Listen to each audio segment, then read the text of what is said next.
again. How's it going?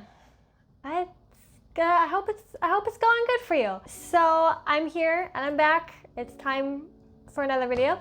And this week I decided I was gonna do the Rite of Spring. Now this is a video that has been on my docket for like literally months, and I kept pushing it back and pushing it back and pushing it back because I was just like, I didn't know if I had the right kind of idea about it. I didn't know if how I wanted to talk about it properly. But I finally was like, you know what, I just need to do this video because the story of the premiere of the Rite of Spring is just, it's so good. It's so fun and so interesting, and like, even if you already know it, it's fun to just hear it again. So I wanted to talk about the premiere of the Rite of Spring and kind of like the overall, just the story behind it, because it's something else if you don't already know. First of all, like, what is the Rite of Spring, if you're not already familiar with this piece? So it is a piece by Igor Stravinsky that was composed in the beginning of the turn of the century, so the beginning of the 20th century. And it was composed specifically with the concept in mind of it being for a ballet. Now, that's not always how it's performed today. It is often also sometimes performed just the music independently of the ballet, but we'll get into the reason why that is. So let's first start back in the beginning of the 20th century with the initial conception. So the whole idea was Stravinsky's. Stravinsky wanted to compose a piece that was going to be intended to be performed in a ballet format, and he wanted it to be about this idea of Russian paganism, so kind of like prehistoric Russia before a lot of the traditions were really written down, and a lot of before, you know, especially before like Christian traditions really came and influenced the culture of Russia. And he was really interested in this idea of human sacrifice and kind of the implications of that and how people used that in these prehistoric kind of folkloric cultures, specifically in Russia, because Stravinsky himself was Russian. So Stravinsky had this initial idea of wanting to do a ballet kind of about this idea of human sacrifice, and he brought it up to his friend Nikolai Rerik, who was he was a big expert in he was basically an expert in a lot of anthropological studies, especially in terms of Russian anthropological studies, and he himself was super interested in this idea of paganistic and prehistoric Russian culture. So it was the two of these people together who really came together and created this whole idea of trying to make this big production about paganistic, prehistoric Russian culture with this element of human sacrifice thrown in there. Now, this was not Stravinsky's first rodeo with composing a ballet.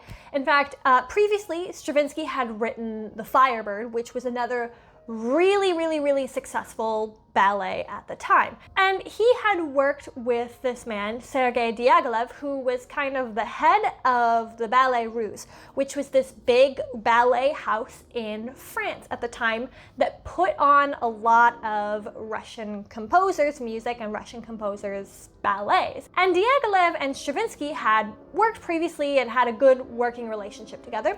And he approached Diaghilev, and Diaghilev initially came up to Stravinsky and told him this big idea of this production he wanted to do, and Stravinsky turned it down and was like, actually, I've got a better idea. And he pitched the idea of what eventually was to become the Rite of Spring.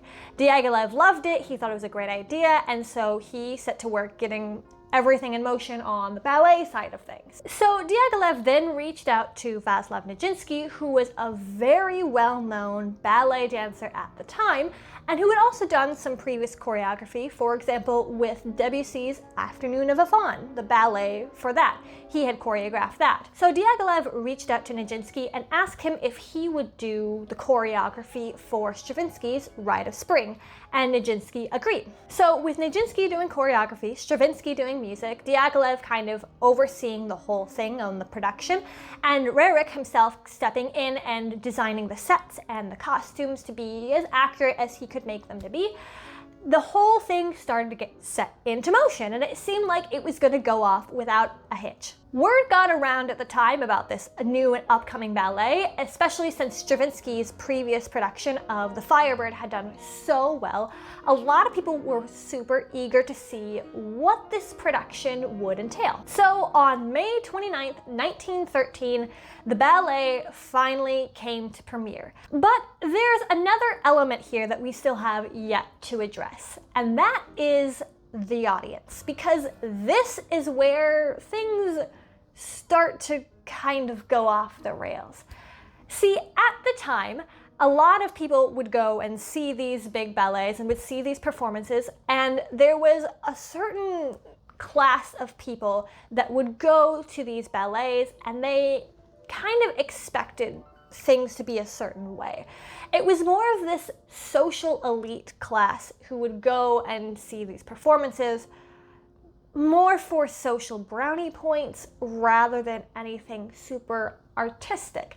And they liked a lot of the ballets that were being done, but they weren't always promoting super big, great new ideas. On the flip side of this, there was another group of people that was also in attendance that night, and these were, I guess you could call them more of the common folk. It wasn't that they were necessarily the everyday man, but they weren't the social elites, and they viewed themselves as more, I guess, aesthetic elites is how some sources put them. But they were these aesthete people who appreciated new ideas and thought that the social elites were very stale and rigid and didn't like anything new and liked too much of the traditions. So they would come to these big performances and they would applaud at literally anything that was a new idea, just to try to push some kind of progress outside of the old stingy traditions that they had been seeing over and over and over again. So we've already got a problem and a little bit of tension in this audience to begin with. And that is really only further emphasized once the ballet actually begins. Because the biggest problem that the Rite of Spring had with the audiences at the time was that it wasn't a traditional ballet. I mean, if you've listened to the piece, The Rite of Spring, you will already start to pick up on this. It starts off with this beautiful bassoon solo, but it quickly turns into something very harsh. The music is very rough, it's very jumpy, it's very da da da da da da. It's got a lot of rhythm to it, and it's not at all matching what we think of when we think of a graceful ballet. And the choreography that Nijinsky choreographed only further emphasized this. Instead of this graceful, beautiful ballet choreography, he told dancers to dance with their toes pointed inward, their knees bent, and a lot of jumping and stomping. This is not at all what we think of when we think of ballet, but it is what Nijinsky composed in order to fit Stravinsky's music.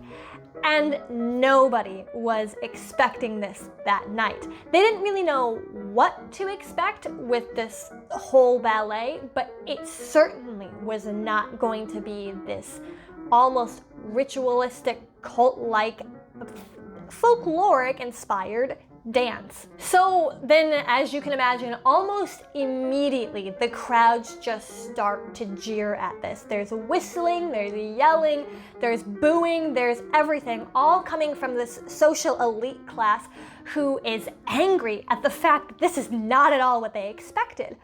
On the flip side of this, however, you also have the aesthetes who are there who are angry at the social elites for yelling at this new idea. This is something that's never really been done before, and they start cheering for this and yelling at the social elites.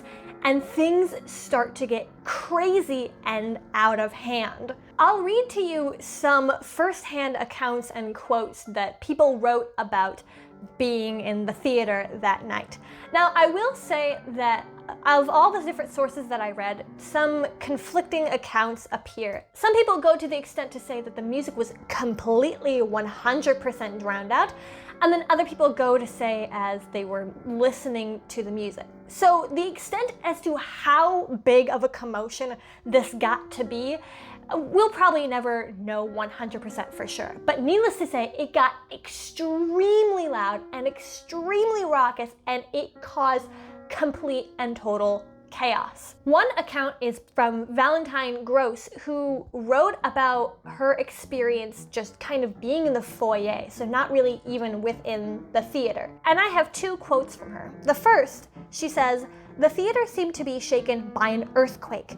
It seemed to shudder. People shouted insults, howled, and whistled.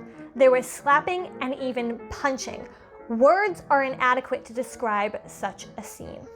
She also writes, "I thought that there was something wonderful about the titanic struggle which must have been going on in order to keep these inaudible musicians and their deafened dancers together, in obedience to the laws of their invisible choreographer. The ballet was astoundingly beautiful."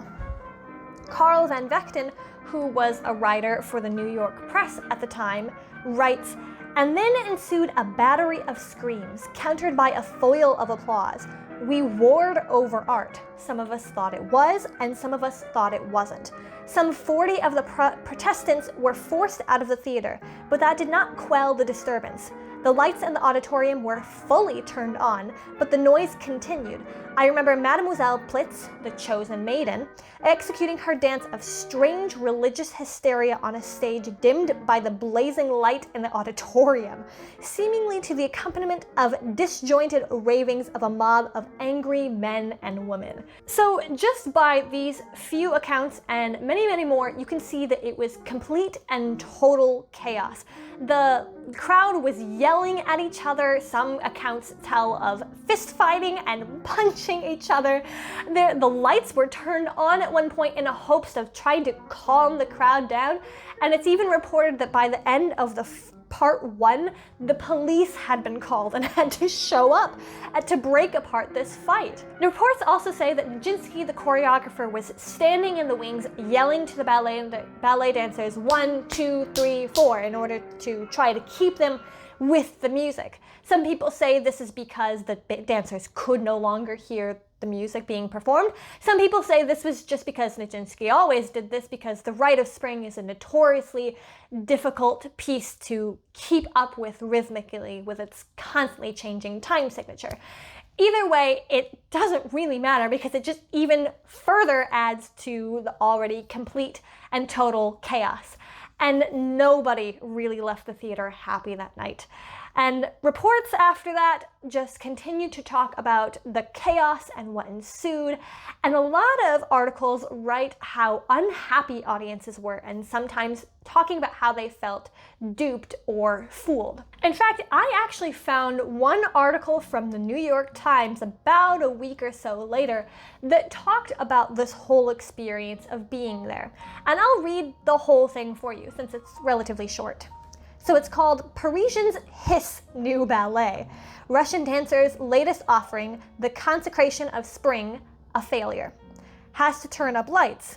Manager of theater takes this means to stop hostile demonstration as dance goes on. By Marconi Transatlantic Wireless Telegraph to the New York Times. Paris, June 7th. Bluffing the idle rich of Paris through appeals to their snobbery is a delightfully simple matter, says Alfred Kappas in Le Figaro this week. The only condition precedent thereto is that they be gorged with publicity. Having entertained the public with brilliant dances, he adds, the Russian ballet and Nijinsky now think that the time is ripe to sacrifice fashionable snobs on art's altar. The process works out as follows. take the best of society possible, composed of rich, simple-minded, idle people, then submit them to an intense regime of publicity by booklets, newspaper articles, lectures, personal visits, and all other appeals to their snobbery. Persuade them that hereto they have seen only vulgar spectacles and are at last to know what is art and beauty. Impress them with the cabalistic formula. They have not the slightest notion of music, literature, painting, and dancing. Still, they have heretofore seen under these names only a rude imitation of the real thing. Finally, assure them that they are about to see real dancing and hear real music. It will then be necessary to double the prices at the theater. So great will be the rush of shallow worshippers at this false shrine. This, observes Mr. Capus, is what Russian dancers have been doing to Paris. The other night, however, the plan miscarried. The piece was the consecration of spring, and the stage represented humanity. On the right are strong young persons picking flowers, while a woman 300 years old dances frenziedly. On the left, an old man studies the stars, while here and there sacrifices are made to the god of light. The public could not swallow this. They promptly hissed the piece. A few days ago, they might have applauded it. The Russians, who are not entirely acquainted with manners and customs of the countries they visit, did not know that the French people protested readily enough when the last degrees of stupidity was reached. In conclusion, Mr. Capus warns Parisian snobs not to make fools of themselves by going into ecstasies over the Polish actors who opened a season at the Gymnopédie this week. Since Mr. Capus's article, there have been disorderly scenes at the Champs-Élysées Theatre, where the Russian ballet is appearing. The consecration of spring was received with a storm of hissing. The manager, Mr. Etude, however, has devised a novel method for silencing a demonstration. When hisses are mingled with counter-cheers, as they were the other night, Mr. Etude orders the lights turned up. Instantly, the booing and hissing stop. Well-known people who are hostile to the ballet do not desire to appear in an undignified role. Igor Stravinsky, who wrote the music of the Consecration of Spring, says the demonstrations are a bitter blow to the amour propre of the Russian ballet dancers, who are sensitive to such displays of feeling and fear they may be unable to continue the performances of the pieces. And that is all we get, added Mr. Stravinsky, after 100 rehearsals and 1 year's hard work.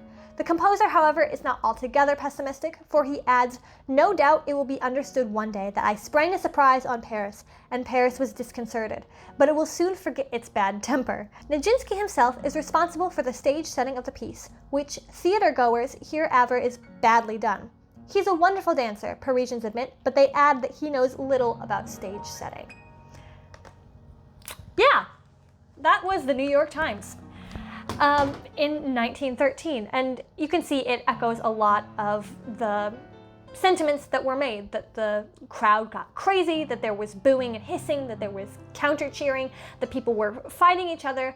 The Times claims, or the person who was writing this article in the Times, was claiming that when the lights were turned up, that people calmed down a little bit. That wasn't always the universal account that I got, but it seems that nobody could really 100% agree exactly as to what happened there. And you can see at the end when they interviewed Igor Stravinsky that he himself was highly disappointed as to how this thing turned out. And in fact, that was kind of the fallout afterwards. Stravinsky then quickly turned around and completely cut out Nijinsky's choreography, especially seeing that much of the anger of the Rite of Spring was directed more so at what was going on the stage rather than anything that was happening musically. So Stravinsky quickly got a new choreographer, Leonid Massin, to compose. I want to keep saying compose, it's choreograph. To choreograph new choreography for the whole ballet. And in fact, later on, he really pushed for the music to exist entirely on its own, completely devoid of the ballet, because the original ballet performance had left such a bad taste in his mouth. In one musical analysis that I read, Daniel K.L. Chua kind of points out that by separating the music from its original Russian paganistic and prehistoric ideas, that not only could Stravinsky separate the music from its previous trauma of the opening of the Rite of Spring, but also it could separate itself from any potentially perceived nationalistic ideology, which was becoming increasingly unpopular, especially after the end of World War I. And it was from about 1920, when the piece got new choreography, all the way up until Stravinsky's death, that most of the perception of the Rite of Spring was seen from almost purely musical aspect, until the original choreography was kind of finally rediscovered and unearthed in the 1980s. But as I was going through various accounts and reading about the background and doing research on this piece, I started to pick up on a very interesting parallel that none of the accounts had really talked about. This was mostly my own kind of just noticing patterns, but I noticed a very interesting parallel between the Rite of Spring and other social events that were going on and were very soon to occur at that time. And that was this idea between this struggle between the social elites and the common everyday man. Stravinsky had composed this big piece with the intention of trying to create something new, trying to put something out there. And the social elites really fought back against that because they didn't like this idea of what had been put out there. And then, of course, the everyday common man, the aesthetes who really wanted to push new ideas, were angry at the social elites for not wanting this to occur. And I realized this paralleled a really big major event in Europe that was about to happen a year later, aka the beginning of World War I. Now, the beginnings of why World War I happened, there are so many different reasons. Yes, part of it is the death of the Duke Franz Ferdinand, but there's also a lot of social tensions and country tensions and nationalistic tensions, and especially social tension. Did I already say social tensions? I don't remember. Anyways, but especially social tensions that go on during this time that really caused this to be happening, to really cause World War I to start. And I saw a lot of that being paralleled in the opening and performance of the Rite of Spring. The reason why Rite of Spring failed was not because it was a bad piece. The reason why Rite of Spring failed wasn't even that it was so jarring to people of that time period. The reason why Rite of Spring did fail was mostly due to people wanting to hold on to traditions a little too tightly, and another group of people being really fed up with this social elite who had been leading society and putting these rules in place for far too long. I mean, after the end of World War I, that's when we see a complete and total upheaval of societal and governmental structures, not just in Europe, but also largely across the world. I mean, that was the end of many monarchies, was after World War I. Most of them were disbanded in favor of more democratic structures. And the beginning of the Rite of Spring, I feel, really parallels that struggle that was going to really blow up in everyone's faces about a year later. So not only was the Rite of Spring this really fun story to look at and research and understand why it was so big and problematic for the people at the time, but I felt that it really was a good snapshot of what the world was struggling with and what the world was going through. But you can tell me what you think about that in the comments down below. Do you agree with my little mini analysis of the parallels of the Rite of Spring to social tensions in Europe at the time? Do you notice anything else? Or you can just say other fun comments about the Rite of Spring or anything you want to tell me down in the comments below. And that's really all I had for the rest of this video. So if you liked this video and you would like to see more of it, feel free to subscribe to the channel. I make videos talking about music and music education and just music history, and yeah, I love talking about music in all different kinds, and that's what I do here at this channel. So if you like that, feel free to subscribe. I upload mostly weekly for the most part, and otherwise I will see you next time. Goodbye.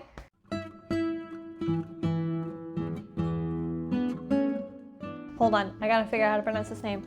Rarish? How do you say that name? Please tell me. Okay, best example I can come up with is Rarich. All right, I swear I'll get this right this time, okay. That the Rite of Spring had with many other... Nijinsky himself is responsible for the stage setting of the piece, which theater goers